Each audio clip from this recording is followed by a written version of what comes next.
Hello students, आप सभी का फिर से स्वागत है आपके फेवरेट वीडियो गुरु में, जहां मैं आपके इंग्लिश गुरु आपके साथ जुड़ी हुई हूं आपको बैंक और एसएससी दोनों की तैयारी करवाने के लिए। यस, अभी एसएससी का नरेशन ही चल रहा है, लेकिन आज थोड़ा सा ब्रेक है। लास्ट 2 दिन से हम लोगों ने सिर्फ नरेशन किया है, कैसे होता है, कैसे उसके रूल्स होते हैं, कैसे उनके अप्रोचेस होते हैं, टेंसेस में क्या क्या चेंजेस होते हैं, सब पढ़ा। आज आपके लिए एक छोटी सी एक्सरसाइज की सीरीज है। नाउ हमने आपको जितना भी अभी तक पढ़ाया है उसको हमने एक एक्सरसाइज के फॉर्म में कंपाइल कर दिया है।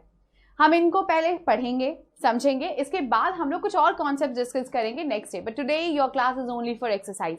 Now your first question is the Indian Express says, Indian express कह दी है। अब यहां देखिए इंडियन एक्सप्रेस के साथ क्या जा रहा है, सेज जा रहा है, ठीक है, मतलब इसके फॉर्म में कोई भी चेंज नहीं होगा। We shall issue an astrology section. We, अब ये सेंटेंस किससे स्टार्ट हो रहा है, वी से। अब आपको याद है वी का एक रूल पढ़ा था हमने क्या पढ़ा था कि अगर वी से स्टार्ट होने वाला कोई भी सेंटेंस किसी यूनिवर्सल फैक्ट या साइंटिफिक फैक्ट को बताता है तो उसमें कोई भी चेंज नहीं होता। लेकिन अगर यही वी किसी editor of a newspaper, channel या मैगजीन के लिए जाता है तो ये किसमें चेंज हो जाता है, आपका इट्स भी हो सकता है और इट्स भी हो सकता है। रिमेंबर, नाउ सेम वही रूल यहां भी एप्लीकेबल होगा। Now We shall issue an astrology section in our Thursday's paper. हमारे Thursday's paper में हमें एस्ट्रोलॉजी सेक्शन को क्या करना है, ऐड करना है, right. Now the Indian Express says, क्या क्या ऑप्शन हो सकते हैं। आप लोग एक काम करिए, हमारा वीडियो पॉज करिए और खुद से खोजने का कोशिश करिए। पहले वाले में लिखा है the Indian Express says that it will issue an astrology section in there. No, यहां पे इंडियन एक्सप्रेस आपके सेंटेंस में एक सिंगुलर सब्जेक्ट है, तो फिर यहां पे देयर क्यों यूज होगा, गलत है। The Indian Express says that they will issue an astrology section in there Thursday's newspaper, ये भी नहीं जाएगा। Next you have the Indian Express said that it will issue, यहां तक तो सही जा रहा है, it will issue an astrology section in its Thursday's paper. Okay, कुछ हद तक एकदम सही जा रहा है। Let's move on to the next one. The Indian Express says that it will issue an astrology section in its Thursday's paper. अब अगर देखा जाए तो इट और इट्स का यूज यहां भी है, इट और इट्स का यूज यहां भी है, बट डिफरेंस क्या है, पहले वाले सेंटेंस में सेड आ गया है और दूसरे वाले में सेज है। हमने बोला इन दोनों में कोई चेंज नहीं था, ठीक है, पहले वाले में सेड आ गया, दूसरे वाले में सेज आ गया। अब आपका सेंटेंस किससे स्टार्ट हुआ था, द इंडियन एक्सप्रेस क्या लिखा है, सेज लिखा है ना, तो हमने क्या पढ़ा था, प्रेजेंट टेंस या फिर फ्यूचर टेंस में होने वाले रिपोर्टिंग वर्ब में कोई चेंज नहीं होगा। क्या होगा, कोई चेंज नहीं होगा। तो हमारा आंसर क्या हो जाएगा, the Indian Express says yes it will remain unchanged, सिर्फ वी चेंज होगा। Clear, the Indian Express says it will issue an astrology section in its Thursday's paper. So basically आपका सी ऑप्शन भी omit हो रहा है यहाँ पे। Sorted. चलिए आगे बढ़ते हैं आपके नेक्स्ट क्वेश्चन की तरफ। Your next question states that Robert will say to me, Robert मुझसे कहेगा I am your classmate. Now this person already knows कि रॉबर्ट उससे कौन सा स्टेटमेंट बोलने जा रहा है, तो जब रॉबर्ट ये स्टेटमेंट बोलेगा तब वो प्रेजेंट फॉर्म में बोल रहा होगा, यस और no. Now let's see our examples. Robert will tell me that, अच्छा देखो यहां पे से टू मी था, तो क्योंकि ऑब्जेक्ट है तो से टू को चेंज करके हमने टेल मी लगा दिया। क्या कोई गलती है यहाँ पे, नहीं, यहाँ पे कोई गलती नहीं है। ऊपर से विल है तो वो एज इट इज रहेगा, उसमें कोई चेंज नहीं होगा क्योंकि ये फ्यूचर है, राइट। आगे बढ़ते हैं। That he is my classmate, अच्छा आई एम योर क्लासमेट, वो मुझसे कहेगा कि मैं तुम्हारा क्लासमेट हूं, मतलब ही इज माई क्लासमेट, यस, ये आपके सेंटेंस में कंसिडर किया जा सकता है, ये सही है। लेकिन चलिए आगे पढ़ते हैं। Robert will tell me that he was my classmate, नहीं I am है ना, तो am को जब कन्वर्ट करेंगे तो वो किस में कन्वर्ट होगा, आपके सेंटेंस में is में कन्वर्ट होगा, ना कि was में, yes or no। तो he was बोलते तो हम बोलते ना I was your classmate, right। now the third one is Robert will tell me that he will be my classmate, ये तो आपके सेंटेंस के मीनिंग को ही चेंज कर दे रहा है। Next, Robert said that he is my classmate, Robert said me that, अब यहां पे will से था, यहां पे said me है, तो इसका मतलब ये भी मेरे स्टेटमेंट का आंसर नहीं है। तो हमारे स्टेटमेंट का आंसर कौन सा होगा, A. Robert will tell me that he is my classmate. चलिए आगे बढ़ते हैं आपके क्वेश्चन नंबर 3 पे। The next question is, Sushant said to him, I have been helping your sons for year, मैंने तुम्हारे बच्चे की मदद सालों से की है, मतलब हमने पास्ट में भी की है और हम अभी भी कर रहे हैं। आपको इस स्ट्रक्चर से कुछ याद है अब? Yes, I am talking about perfect continuous tense, right. अब यहां लिखा है सुशांत सेड टू हिम, अब यहां हमारे पास ऑब्जेक्ट है, सुशांत ने सेड टू हिम बोल रहा है ना, तो हमारे पास ऑब्जेक्ट है। अब सेड टू को हम टोल्ड हिम में चेंज कर सकते हैं, तो चलिए पहले ऑप्शन को पढ़ते, लिखा है that he has helped, no, help कैसे जाएगा? आप बोलना चाह रहे मैंने पहले भी मदद की थी, मैं अभी भी कर रहा हूं, has been helping होता तो सोच भी सकते थे। चलिए, Sushant told him that he have been helping, he have का स्ट्रक्चर ही गलत है, नहीं होगा। आगे बढ़ते हैं, Sushant told him that he had been helping his son for years, मतलब ये हद तक कंसिडर किया जा सकता है, क्यों? क्योंकि यहाँ पे हम बोल रहे हैं कि उसने अपने सन की मदद सालों से की है, पास्ट परफेक्ट कंटिन्यूअस बना रहे हैं यहाँ पे स्ट्रक्चर को, ये कंसिडर किया जा सकता है। आगे बढ़ते हैं, Sushant told him that he have been helping, यहाँ पे क्या लिखा है? He has been helping. हम स्टार्ट किए थे आई हैव बीन हेल्पिंग से। जब हम प्रेजेंट परफेक्ट की बात करते हैं तो प्रेजेंट परफेक्ट कंटीन्यूअस किस में चेंज हो जाता है आपके सेंटेंस में? पास्ट परफेक्ट कंटीन्यूअस में। यहां पे देखा जाए तो ये भी प्रेजेंट परफेक्ट कंटीन्यूअस है, तो ये आंसर नहीं होगा। तो फिर आपका आंसर क्या होगा? Yes, your answer has to be C. Sushant told him that he had been helping his son for years. Remember ये स्ट्रक्चर क्या था? यहां पे आपने प्रेजेंट परफेक्ट कंटिन्यूअस का स्ट्रक्चर चेंज करके उसको बनाया है past perfect continuous. Clear? Let's move further. He said to me, I shall be writing an essay. उसने मुझसे कहा I shall be writing an essay. Now let's see. He told me that he would have been writing an essay. No. I shall be writing an essay मतलब हम future की बात करें, simple future में बोल रहे हैं कि मैं फ्यूचर कंटिन्यूअस में लेटर लिखूंगा। तो जब वो सेंटेंस हमको कोई बोलेगा तो हम क्या बोलेंगे? उसने मुझसे कहा कि वो लेटर लिखेगा, है ना? तो हम क्या बोलेंगे? He told me that he would have been writing a letter. नहीं, मतलब मैं लेटर लिख रहा होता, ये तो मीनिंग ही चेंज कर रहा है, ये तो नहीं जाएगा। चलिए आगे बढ़ते हैं। He told me that he would be writing an essay. He told me that he would be writing an essay. ये हो सकता है ना? चलिए आगे बढ़ते हैं। He told me that he will be writing an essay. वो आगे जाके राइट करेगा ऐसे। shall, will दोनों टेंस एक जैसे हो सकता है क्या? नहीं। आगे बढ़ते हैं। He told me that he shall be writing an essay. तो it's very obvious. shall तो shall रहेगा नहीं, तो हमारा करेक्शन क्या होगा? That he would be writing an essay. Clear? चलिए आगे बढ़ते हैं। ऑप्शन देख के भी आप एलिमिनेट कर सकते हैं, नरेशन का तो ये सबसे आसान तरीका होता है। राम said to राहुल, राम ने राहुल से कहा You are a good player of cricket. तुम क्रिकेट अच्छा खेलते हो। ठीक, आगे बढ़ते हैं। लिखा है राम टोल्ड राहुल, ये तो जा सकता है क्योंकि यहाँ सेड टू राहुल था, ऑब्जेक्ट है, तो सेड टू जब ऑब्जेक्ट के साथ होता है तो उसको हम टोल्ड में चेंज करते हैं। ठीक है, चलिए। Ram told Rahul that he was a good player of cricket, ये तो बिल्कुल सही है। चलिए आगे भी पढ़ लेते हैं।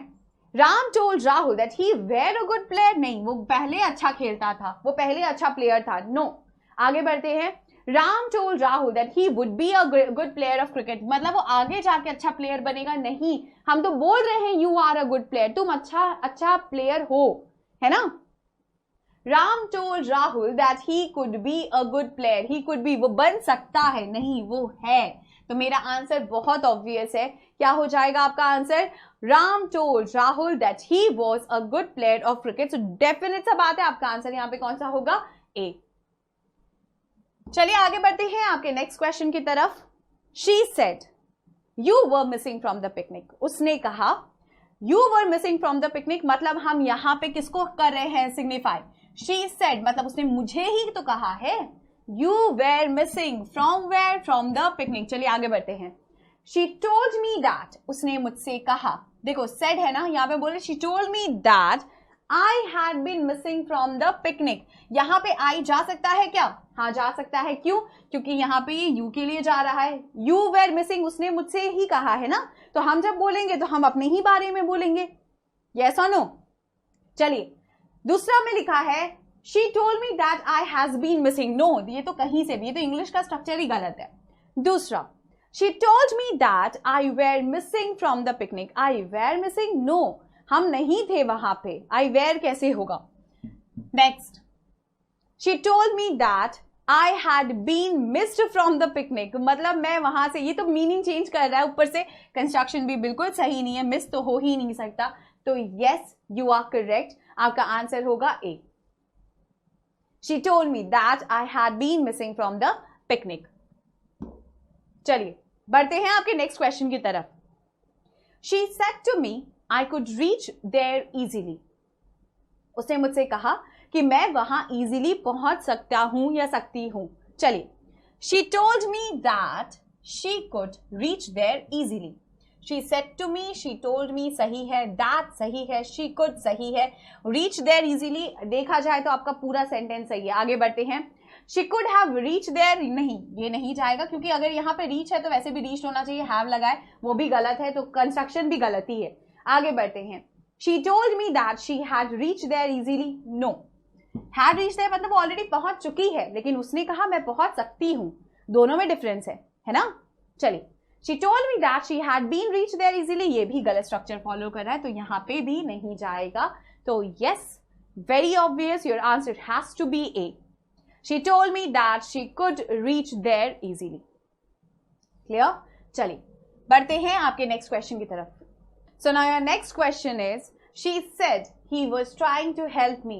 उसने कहा कि वो मेरी मदद करने की कोशिश कर रहा था।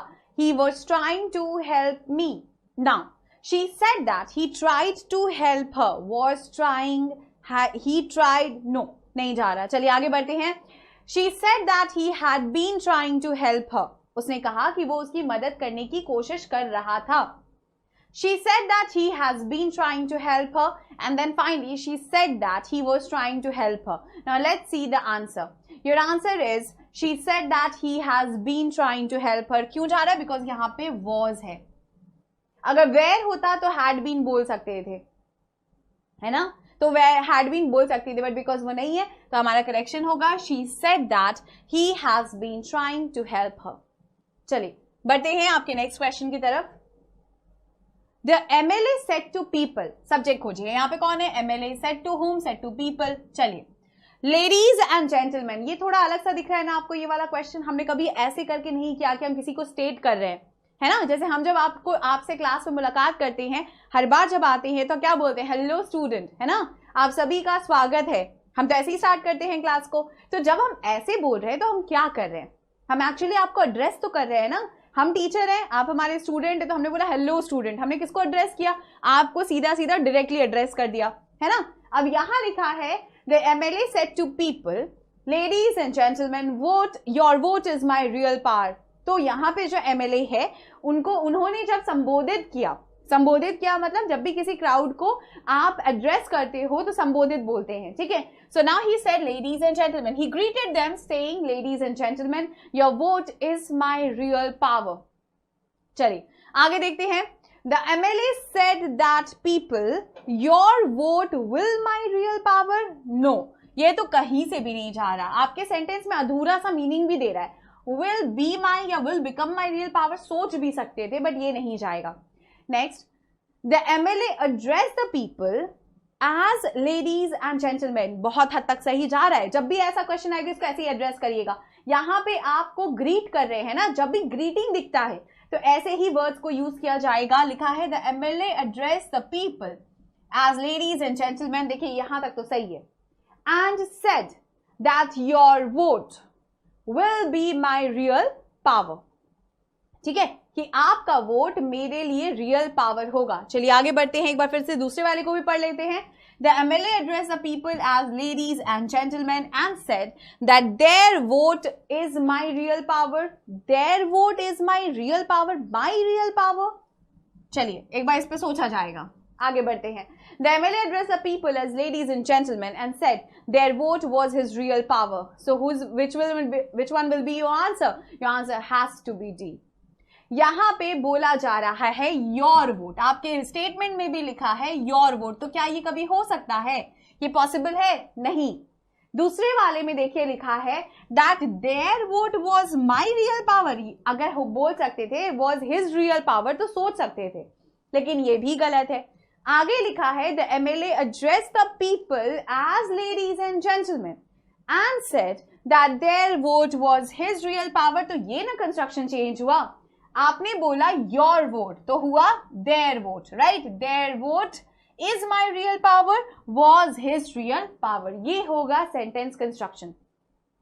तो इस वाले में आपने क्या देखा, आपने देखा कि हमने सेंटेंस में पहली बार ऑडियंस को एड्रेस किया है, तो जब भी ऐसा कोई स्टेटमेंट आएगा आप इसी को फॉलो करना, लेकिन वो एड्रेस तक सही है ना, वो तो एड्रेस तक सही है, जहां से बोला है उसका फॉर्म तो वैसे ही चेंज होगा जैसे अब तक हम नॉर्मल नरेशन करते आ रहे थे, है कि नहीं? तो आप उसको वैसे ही चेंज करिएगा। यहाँ पे मेरा करेक्शन हो जाएगा। स्टेटमेंट फिर पढ़ लेते हैं। The MLA said to the people, ladies and gentleman, इसको हमने कैसे लिखा? The MLA address the people as ladies and gentleman. Your vote comma के बाद है ना, तो फिर हमको दोबारा लिखना पड़ेगा ना कि उसने कहा। एंड सेड, तो ये जुड़ेगा क्या? And said what? That their vote was his real power. Clear? चलिए आगे बढ़ते हैं आपके नेक्स्ट क्वेश्चन की तरफ, which is your last question. He said to me, do read the holy Gita daily. मतलब उसने मुझसे कहा कि गीता बुक आप डेली पढ़ो, द भागवत गीता, राइट?